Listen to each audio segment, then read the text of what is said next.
Welcome back to the Half a Day Show. I'm your host, Jay Half a Day, the flyest man on the internet, and today we are back with another installment of Behind the Brand. Joining us today is multimedia blogger, journalist, host, PR, and communications professional. Please welcome Giovanna Natty. Hey guys. Gio, welcome to the show. Thank you for having me. You feel good? I feel great. Yeah? Yeah. You sure? Yes. Are you nervous? A little. That's 4 questions down. The rest is easy from here. Okay.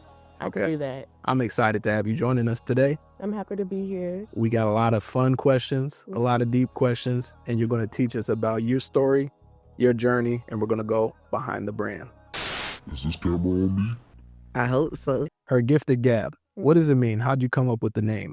So HerGiftedGab. So there's a saying, people say the gift of gab. And when they refer to somebody as having the gift of gab, that just means they talk very well. They say things that make people listen. So that's really what HerGiftedGab is. It's like I'm talking to people. I'm telling a story. I'm a storyteller. Okay. So I just wanted to have a name that I'm also really good with names and nicknames. So HerGiftedGab is just, it just flows. It does. Yeah, because when I'm talking to like my friends or whoever, and we're talking about my blog, sometimes we don't always say HerGiftedGab. We say Gab. Like, what's new with Gab? Or, people are like, oh, I see you gifted Gab. Like, sometimes it's never HerGiftedGab, but it's just short and sweet. You could tell it's a woman and she has the gift of gab, so there's a lot to come with that. She's going to speak well. She's going to talk to good people as well.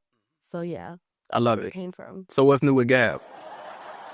I had to ask. What's new with Gab? So as of recently, I want to say September, I opened up a creative service where people can inquire for creative direction or content creating. So I started helping brands with their content. For example, there's a creator and she owns a small business, Black owned.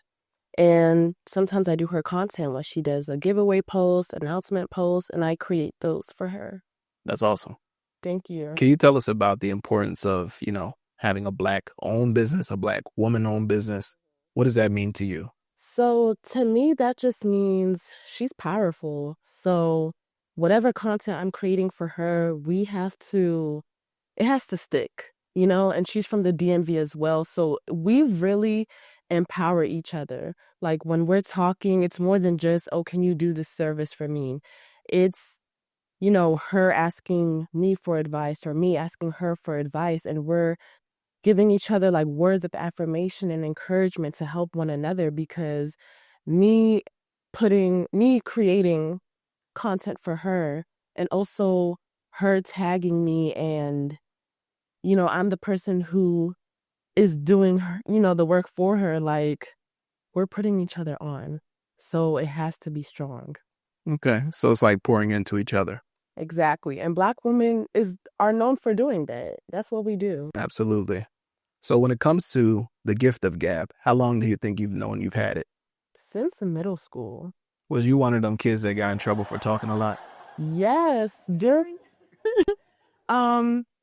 I wouldn't say bad trouble for talking a lot, but the teachers definitely told me to be quiet a lot. I was just always talking. If you moved my seat, I would still talk to whoever was near me. It didn't matter if they weren't my friend. Like, conversation would come up somehow. I remember during parent-teacher conferences, my mom would be mad because they're telling her like she is a little bit disruptive. She's talkative. And my mom, she would tell me like, you're a social butterfly, but not during class. She didn't play that. Shout out to Dukes. I know. Yeah, I used to get in trouble for that too. I used to run my mouth, but I used to be talking back though. So Oh, that's what I would get in trouble for, because when they would tell my mom like, oh, she's talkative and stuff, they'll be like, and she would talk back, and that's when my mom would be like, oh, yeah. she's talking back.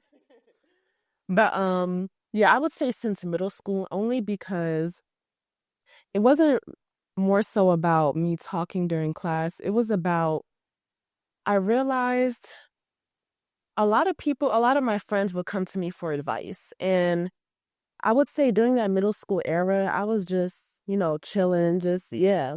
And I mean, all of us were chilling. But I would notice my friends came to me for advice a lot, and the situations that they would be in, little petty drama, middle school drama and stuff. I realized I was low-key the voice of reason. And it's crazy because whether I was involved or not, but just being behind the scenes, I was able to see all point of views and just, advise. And it would be very helpful. And then I would think to myself, like, wow, I never really had some of these things happen to me before, but for some reason, the people that it happens to, they feel comfortable talking to me, asking me, or just us having regular conversation, but just the words I would say back to them, it's like, wow, that was really good. So is advice and self-help one of those things that you enjoy talking about and writing about? Absolutely. Yeah, I would say on my own, if I'm journaling, it's definitely about, I feel like it's me talking to my future self. Like I'm writing as of right now, like I'm writing, in present tense, but then going back to my writing, I see that like, wow, it's like, how did you know you needed that? Yeah. So this is a sidebar, I think. I got two sidebars because when I'm hearing you talk, more questions just come up in the mind. Of course. How do you maintain like a positive self-image, like Mhm. internally? Because, you talk about like journaling and the importance of advice and wisdom and whatnot, but how do you maintain like a positive self-image? Like when you're thinking of yourself, how do you make sure that you're in the right frame of mind when you're talking to other people? It's definitely about having self-confidence. Okay. And that is something that needs to always be worked on. I have to remind myself the good that I've done. Even when nobody's congratulating me, I need to be proud of myself. Same. The validation should never come from others. It is good affirmation, but never validation from others. So I think working on my self-confidence and just, how they say when you look good, you feel good? True. It's actually very true. When you look good, you feel good. Um, People always say fake it till you make it. And while that can be true, it's not sustainable. So you really have to do the inner work to just be genuine and be proud. I feel like I'm very proud of who I am and myself, just being genuine, and that will come off to other people as, genuine. When you are who you are, people will recognize that. So that definitely helps my positive image, just being confident in who I am, what I can do, and that will translate well to other people. It's a great answer. Y'all, before we got on camera, she said that she was nervous that it wasn't going to come out like smooth. And now y'all hear her, right? She trying to take my job, but it's okay. No. See? It's a great conversation. I think so. But as a sidebar, I think you're very eloquent. You know what I'm saying? That's the Thank you. gap right there. I was just about to say, that is the gift of the gab. It's natural. When you look it up on Google, the adjectives, it will say eloquent, Yeah. Exactly. So outside of, self-help, journaling, affirmations and things like that, what else do you enjoy talking about? Because we was talking about fashion, and I want to ask you that question again. Do you believe that you can have a good fit and bad style at the same time? Ooh, we were definitely talking about that. Yeah. I believe if your outfits are a hit or miss, I don't know. I do believe that you can have a good outfit. Like, okay, that was a hit. But I don't think that that means you have good style, because I feel like style is just well-rounded. Style isn't even about the outfit per se. Would you say style comes from authenticity and like knowing what you like? Absolutely. Because the thing about it is with social media, TikTok, Instagram, and all that type of stuff, it's very easy when people are doing the get ready with me's and the, buy this, the clean girl, cool guy, streetwear, all of that. It's very easy for everyone to start looking the same. And at that point, that's not really having good style, because we're all trying to be alike. So good style definitely comes from being authentic, what you like to play around, what you like to put together, what you feel comfortable with. Facts. I like that. So how would you describe your style? I would describe my style as, I want to say, versatile for sure. Versatile, minimalistic, but I do care about having nice pieces. When I say minimalistic, I like jumpsuits, I like bodysuits, matching sets. But I also like a nice purse. I love shoes. Like, I love a good shoe. But versatile because I can wear heels with a nice outfit, and I could also wear, like I'm wearing today, cargos with a nice sneaker. Like, You could switch it up. I could switch it up. I like to play around. I might mix maybe a cargo with a boot heel, and you know what I mean? I feel that. That's just me being authentic. Like, I love trench coats. I love jackets, so a trench coat, that's definitely my fall staple, my fall and winter staple, because I can put so many fits under that and it just looks so neat. But we're gonna switch gears a bit though, because you gotta tell me, what does PR, like, what do y'all actually do? Because like it's one of those things I've always been aware of, but I feel like it's gotten so much more important like over the past few years. Can you tell us what you do in like public relations and like the importance of the field itself? Yeah. So public relations is about communication. It's about all things communication and media. It's about creating not the perfect, but creating a good image for the public to be able to receive it well. So over the last couple of years, there has definitely been an increase in PR because of things like COVID. PR is in every single field. Every single field, there's PR because we need to know the people. We need to know about everything when it comes to health, when it comes to, electronics, when it comes to marketing and sales and everything that's going on in the world. Like during COVID, I feel like that was really when there was a spike increase in PR because in the health industry, like they are trying to relate to us all these messages, what's happening now, lockdown, all that kind of things. But with public relations, it's definitely about knowing the people, knowing the public. And then how are you going to create something that is going to translate well to the public, for them to pick it up, for them to buy, for them to understand, for them to know without you having to, I want to say, do too much because it's already there. It's easily readable, accessible. With me and PR, it's about, let me think.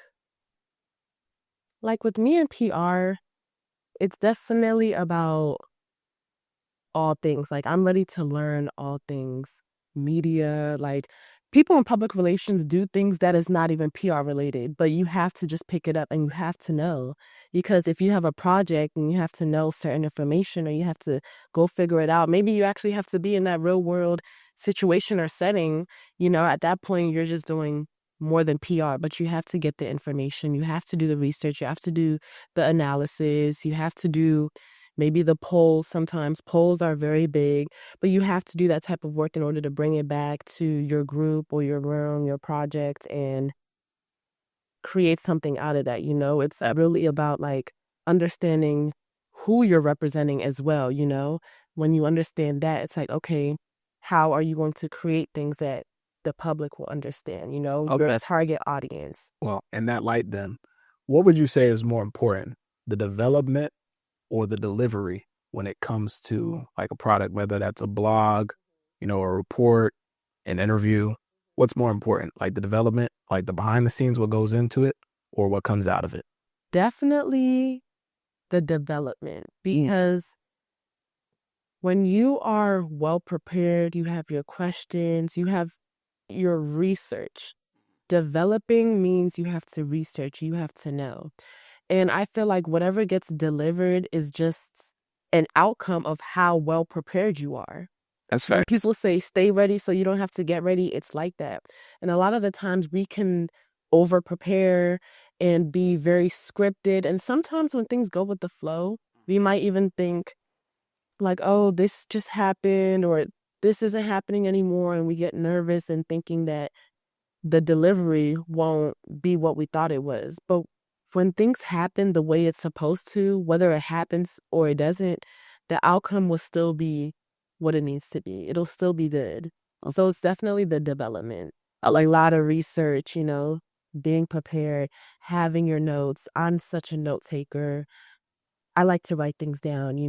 I'm surprised you said that, though. As a PR professional, I figure that, people in your field will be more on the how it's perceived, like how it comes out.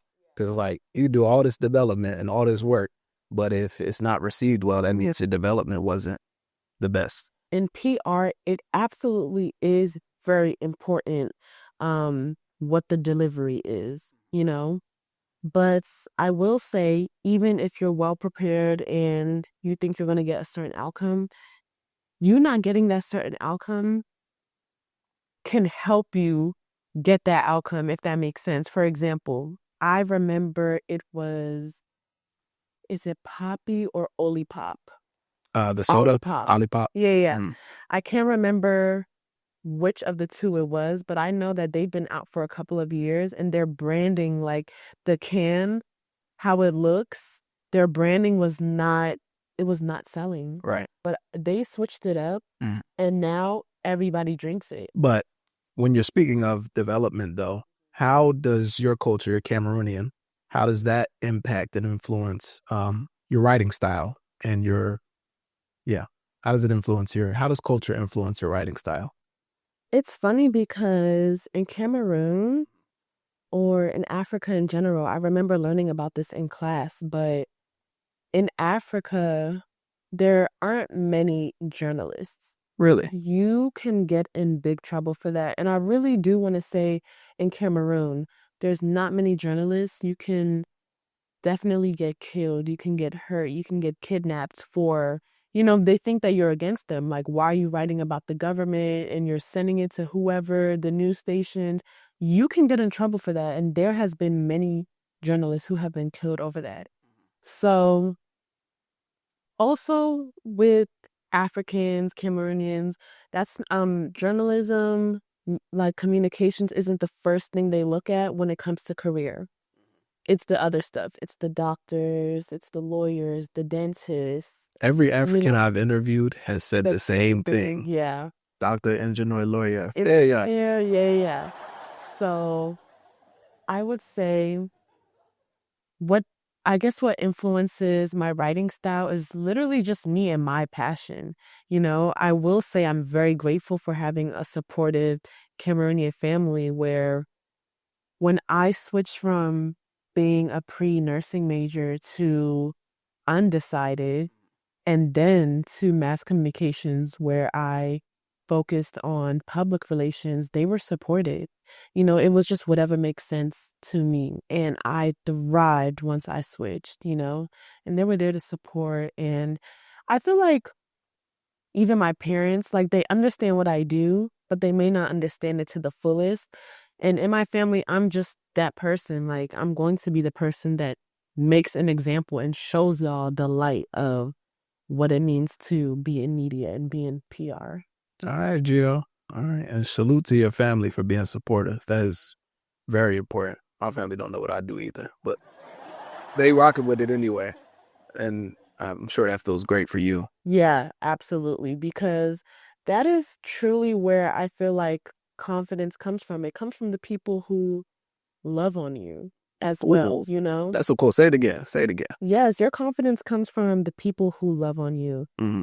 Growing up, I have just always been surrounded by love, Love has been poured onto me so much. So like that area, it's not so much of an area I feel like I need to lack. No. It's not so much of an area I need to work on because I don't really lack it, the love for my family, the love that I have for myself. You know what I mean? Like that really heavily impacted me. Like if you watch the Kanye documentary on Netflix, like how much his mother Donda believed in him. Like Kanye has crazy ideas, but his mom wasn't tripping. His mom was there to support, and he, pays tribute to her any chance that he gets. But it was that type of confidence, from, of course, the person who birthed you, or whether it's your dad, your siblings, when they believe in you, when your people believe in you, why wouldn't you believe in yourself? Yeah, you can't be shake. Exactly. That's powerful though. Yeah. But in that same lens of love, what's something that you love to do that's outside of PR? What is something that's PR adjacent that you're really passionate about? So I would say writing, and even though writing is in PR, but I would say journalism. Like PR, that's like the public relations, and that's working on, the public image. I would say journalism because I love to write. If you give me a pen and paper, I can write, like if we're planning something, I want that pen and paper so I can like circle, I could doodle, I could do that type of thing. But writing is definitely writing journalism. It's PR adjacent and I love to do it. I feel like I express myself to the fullest when I'm writing, even when I feel like I don't have the words to say what I know and feel in my heart and my mind. Writing, it does it for me. Like when I look back at my writing, look back at the things that I journaled about, I'm like, wow, like when I was writing, it didn't feel like I knew exactly what I was saying. I was just writing from the heart. Okay, Now reading back, it's like, wow, you articulated that so well in your writing that's crazy. in a way that I can now understand.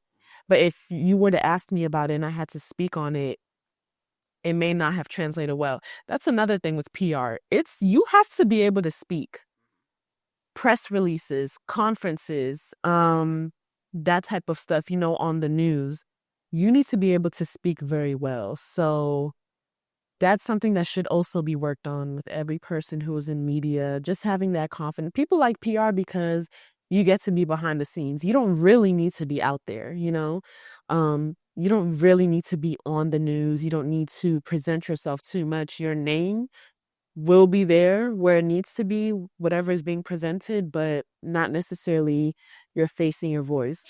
Excuse me. Bless you. Goodness gracious. So not necessarily your face and your voice, but I remember taking a public speaking class, and that also helped with my confidence. And even seeing people from that class who were more shy, but just as time went on, like all of our assignments was to speak publicly in the class. So everybody definitely got out of their shell, and me who's not too afraid to speak, I also like gain more confidence, That's right. Yeah. So, what's been your favorite project that you've worked on? Either that be professionally or, just a passion project. What's been your favorite? My favorite project that I've worked on, I always give it to Fever Class. Like, Shout out to Fever Class. Shout out to Fever Class. When people ask me a question like that, I usually always say Fever Class because that was super fun. It revolved in the fashion industry, but I met so many people, like the team that I was working on. I was working with people who were VCU alums. Um, just seeing a lot of the behind the scenes and me researching designers and talking, like just seeing the production of how everything was made and playing a very important role because I am, I was the media personality for Fever Class, by the way. And I was interviewing the designers, interviewing the team, and doing a lot of research and preparation. And that was super fun, Everything was professional. The camera. Yeah, y'all had a whole little set on there. I was like, wow. The cameras and mics, everything was just so professional. It was well prepared. I loved it. It was It was great, and you fun. did a good job too. Another one of my favorite projects, I would have to say, is my own personal blog. When I interviewed, there were three cast members from this movie that was created by these guys from PG County, Maryland. And so they created a movie and I interviewed them. And that was the first time that I was on camera for one of my own interviews. And so I think that had to be my favorite as well, because I definitely pushed myself. Usually I'm behind the camera. And then once I did that, because it was three of them, so it only felt like that I was there having a conversation with them. And so that made me realize, like, I need to be prepared. I need to have my cameras. I always have my cameras, but like, I need to have my cards. Mm. I need to talk to them. I need to feel comfortable, and we need to just have a conversation. So this is a completely different tangent. Is there a such thing as bad PR? Bad PR is when you're actually making it so much worse. You are not listening to, it's not even like not listening to what the people are saying, but you're handling it in your own way where sometimes you really just have to suck it up. And you have to, you really do.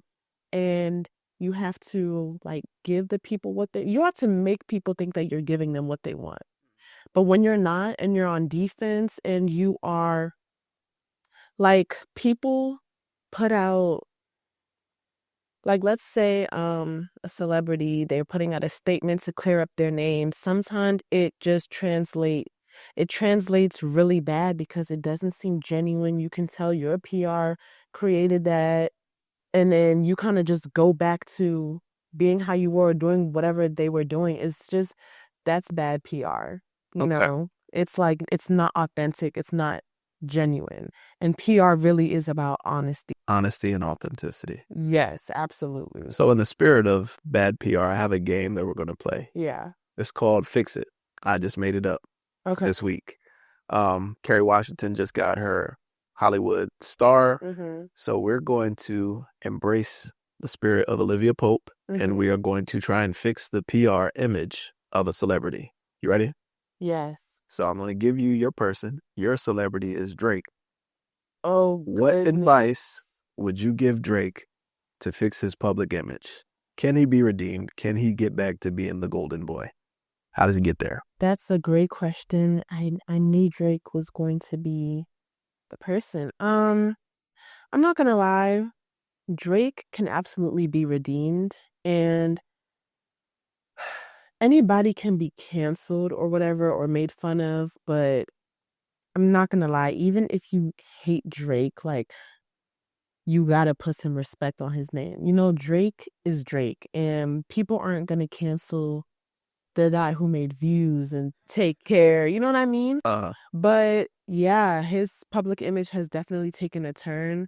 I would say Drake, honestly, he gotta man up. Like, he gotta stop being a little corny. He kind of has to show, I feel like he tries to show that he doesn't care, he's cool, but he really has to hone in on actually feeling that way, you know what I mean? Like, not caring about being the most popular, because I feel like we talked about being genuine, that would genuinely translate. And Drake doesn't have to do too much, you know what I mean? People will miss him. People are still going to go to his show. If he drops a tour, people are still going to show up. It's Drake, you know what I mean?